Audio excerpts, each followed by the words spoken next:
एक बार सभी विद्यार्थियों के लिए मैं फिर से उपस्थित हूँ मातृभूमि एजुकेशन पॉइंट पर। आपके लिए हमारा जो प्रेजेंट टेंस है, प्रेजेंट टेंस के हमने 3 पार्ट को पहले हमने यहाँ पर नियम के साथ दिया था। आज हम प्रेजेंट टेंस का चौथा पार्ट यानी पार्ट 4 आपके लाए हैं। उसके हमने यहाँ पर कुछ नियम दिए हैं, यानी present perfect continuous. Present perfect continuous सबसे पहली बात है, किसी भी टेंस के लिए हम अगर बात करते हैं तो उसका हमें इंट्रोडक्शन जरूर आना चाहिए, जिसमें हम कहते हैं, उसको कहते हैं परिचय।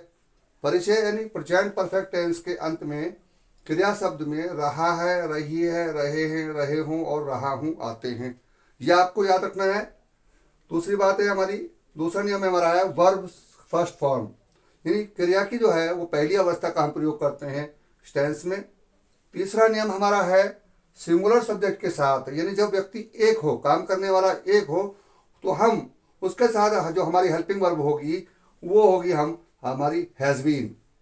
और अगर हम बात करें प्लूरल सब्जेक्ट की, जब काम करने वाले एक से अधिक हों या जिसके बारे में बात की जा रही है वो एक से ज़्यादा हों, तो हमारा सब्जेक्ट होगा प्लूरल। तो उसके साथ हम अपनी हेल्पिंग वर्ब का प्रयोग करेंगे, हैव बीन का प्रयोग करते हैं। इसके साथ हमारा नया नियम है, यहाँ इसमें एक समय का ध्यान रखेंगे।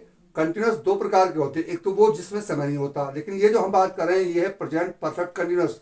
तो परफेक्ट का मतलब है पूर्ण कार्य होना, और पूर्ण कार्य में इसमें समय दिया गया है। जिसमें समय की बात करें तो समय 2 प्रकार के होते हैं, एक तो निश्चित समय और एक अनिश्चित समय।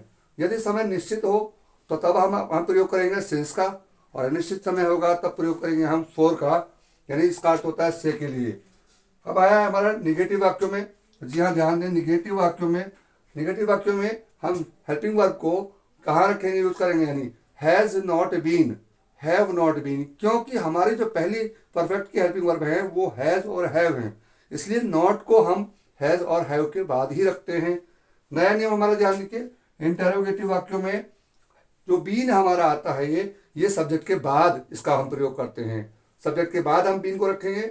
इंट्रोगेटिव वाक्यों में कभी कभी हमारे पास निगेटिव आता है, इंट्रोगेटिव भी होता है और निगेटिव भी होता है, तब हम उसमें नॉट का जो प्रयोग करेंगे वो सब्जेक्ट के बाद करेंगे, यहाँ आपको ध्यान दीजिए और इस नियम को याद करिए। नियम हमारा जो है वो बहुत आसान है।